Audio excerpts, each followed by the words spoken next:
night. Team coverage of a major winter blast hitting the East Coast. In the mountains, this snow has been falling for the last few hours. No snow at the airport, but major delays up and down the East Coast. And as the rain moves out, the cold moves in. I'm tracking how low we'll go. Why this North Carolina family is now moving to Colorado to give their daughter marijuana.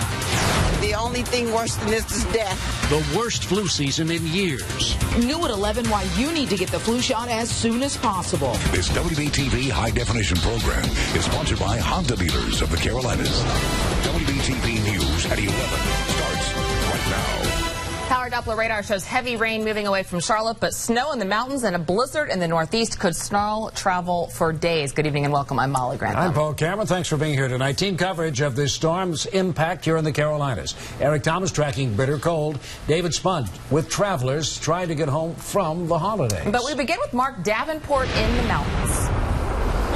It is ice cold here in Blowing Rock. Last night, it was 30 degrees. Tonight, it is 12 degrees. And when that wind blows, it gets even colder outside. But I'll tell you what, the people out here skiing and snowboarding and ice skating, they are absolutely loving this. The conditions are just right. It's good skiing. Awesome. It's going to be very cold tonight. Yeah. For the first time in close to a month, Blowing Rock and surrounding areas are getting caught in a whiteout. It's like getting hit with just like a wall of snow every time I step out.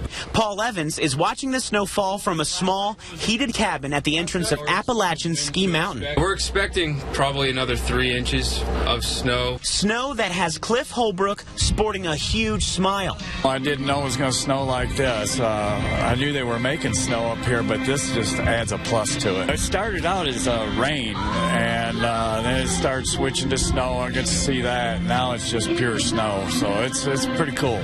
And for skiers like Rodney Drinkard and James Mitchell, cool is an understatement.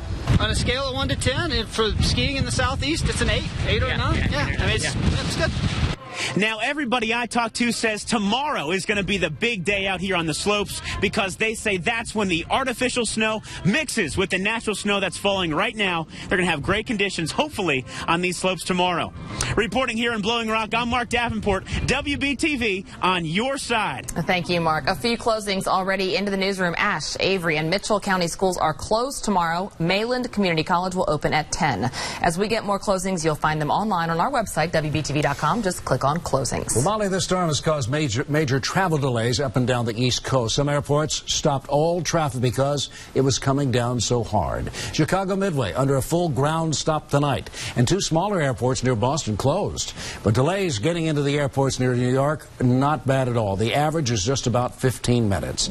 All new at 11 o'clock, David Spunt talked to a couple headed to Chicago, and they got some bad news tonight, David.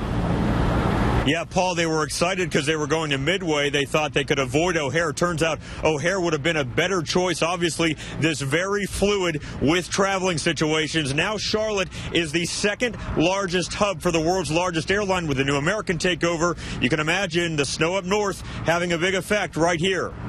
Delays and more delays, and yes, even that word travelers hate to hear, canceled. Hundreds waited anxiously at Charlotte Douglas while keeping their fingers crossed. Well, we're glad we're not going to the Northeast. We're going to Chicago, and we're actually on the south side, Midway, which is a little bit better than O'Hare. When we talked to Randy Whalen, he was thrilled about Midway, but since our conversation, the tables turned and O'Hare became the better choice. They probably should have checked it out first, not even traveled, but you always got someplace planned to go and you got to go, so there's not much you can do about it. We spotted frustration thanks to constant delay time changes. People are trying to get home from the holidays. People like Irene Hahn, who's heading to Phoenix to enjoy a little sun.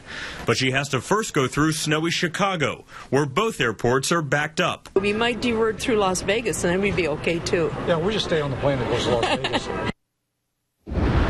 Listen, delays change so much. What you have to do, you have to check with your airline. That's what officials here at the airport say. Check with the airline, call the airport, look online, whatever you have to do. Make sure you get here early. We are live right now at Charlotte Douglas. David Spunt, WBTV on your side. David, thank you. For us, bitter cold will replace the rain and snow. Not quite this cold, though. Look at that, 42 degrees below in International Falls, Minnesota this morning. Brr. Eric Thomas over the First Alert Weather Center. He is tracking this Arctic blast coming through. Eric, our overnight low will feel pretty balmy, I guess, compared to that. Well, yeah, in that regard it will, Molly, yeah, but it won't feel balmy to anyone who's been enjoying this seasonal weather that we've had recently. Outside we go, and we'll first of all talk about that group that Mark Davenport referred to, the skiers. Yeah, they're loving it, and they're not taking any chances. They're still blowing snow up there. 14 degrees, though, right now in Appalachian, and that's not even in the higher elevations of the mountains. There it is, though, that winter storm warning, Ashwaubenon, Avery, Mitchell, Yancey, that for the overnight hours. Throw in a high wind warning with it. We've seen gusts now over 70 miles per hour on top of some of the high peaks. Wind advisories, gusts of 40 all the way down into the foothills. There you see the snow rolling into the mountains, but that's only one parameter of what's going on up there. Again, the dangerous wind chills, the high winds, potential damage up that way. The one thing I can say is the rain is indeed moving out, but yes, we are going to be down in the mid-20s when you are out the door in the morning. And then, of course, it gets even colder. More coming up in your 7-day First Alert forecast. Okay, thanks, Eric. Download the WBTV weather app now for your iPhone or Android, and go to WBTV.com and use our interactive radar to follow the storm. The parents of a 13-month-old killed on a Christmas Day car crash are out of the hospital tonight. Alexander and Kelsey Hooper were seriously hurt in the crash that killed their daughter, Alexis. A passenger in another car was hurt. Police say they will not file any charges. Investigators in Seneca, South Carolina, charged a mother in a crash that killed her 2 daughters. You can see where Melissa Patton's car went out of control, left these skid marks, and slammed into the church sign. Her 4-year-old and 1-year-old both died. Investigators say Patton was drunk. A health alert tonight about the flu. It's spreading across the southeast. Look at this set of maps we got from the CDC. Clockwise around the screen, this starts on November 30th, and as the states go more red and yellow, that means more cases. On note 11 o'clock, Brigida Mack discovered this could be one of the worst years for flu. Brigida. Molly, that is the warning from experts about how 2014 is shaping up. It's why they say you need to get your flu shot as soon as possible because it takes 2 weeks for it to protect you. Every year, I get my flu shot. Charlatan Doodlesmith doesn't take any chances when it comes to getting her flu shot. It could take me out. She says everyone should get one, but especially folks like herself. Older people particularly can be affected by the flu. It can be serious. Serious enough to cause 13 deaths in North Carolina in 2013. Most of those reported just last week. Experts predict 2014 will be one of the worst years for the flu. My wife is harping on me to get a flu shot, and I've not done it yet. Ryan Becker admits he's never gotten a flu shot, but with his wife due to have their second child next month, Ryan says she's made sure he's definitely getting one. So your wife made the appointment for you? For me, yep. Good thing, too, as doctors say they're seeing a spike in patients with the flu and that it's not too late to get your vaccine. The H1N1 strain is what we think is the predominant strain of the flu A right now, and there is H1N1 in every vaccine that's available this year. The Centers for Disease Control is reporting widespread flu outbreaks in 10 states, including North Carolina.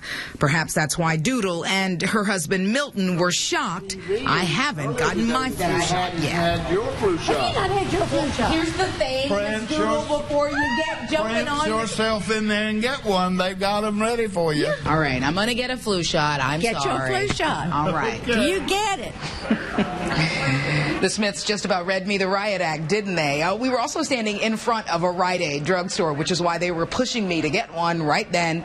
Not to worry, I'll be getting my flu shot tomorrow. Molly. Okay, good idea, Brigida. We'll hold you to it. Something else about the flu vaccine. Doctors say if you haven't gotten it yet, you should as soon as possible, because the later in the season you get the vaccine, the less effective it becomes. At 11 o'clock, if you heard a big boom at 1:15 a.m. on the 1st, it might have come from a homemade cannon that exploded in a man's face. Tonight, we know that man is seriously injured. Investigators tell us this happened in Lincolnton. Witnesses say the man was shooting his cannon to celebrate the new year. Timothy Hester should be released from the hospital tomorrow. Sheriff's deputies seized the cannon as evidence. There's no word if they will file any charges. Well, did you hear about this? A town councilman from Union County decided to quit his job, and he wrote his resignation letter in the interstellar language of Klingon. That's right, Klingon. The fictional language from Star Trek, Klingon. Here's his letter. You probably can't read it, but if you could, it would say something like this, quote, teach the city the Constitution. I will return next time to witness victory. Resignation occurs in 2014, the 31st of January. Perhaps today is a good day to resign. Indian Trail Town Council member David Waddell accuses the council of deception and conflicts of interest. He seems mostly upset about the decision to form a city police department. Waddell says he plans to run for the U.S. Senate on the Constitution Party platform. Live long and prosper. Look at you. I'm very impressed. I watched a lot of Star Trek. I didn't know if I could do that. Next at 11 o'clock, this family moving to Colorado so their 7-year-old daughter can use marijuana. Why they say it's the best option to keep her healthy. The debate is what's trending tonight. Go to WBTV's Molly Grantham, the Facebook page we use here at night. Let us know what you think. Good debate going. Eric? All right, Molly, no debate about colder air that is roaring into the Carolinas now. Of course, we have the snow, the blowing snow, the dangerous wind chills in the mountains, but we are all going to deal with this Arctic air. Coming up, your 7-day First Alert forecast.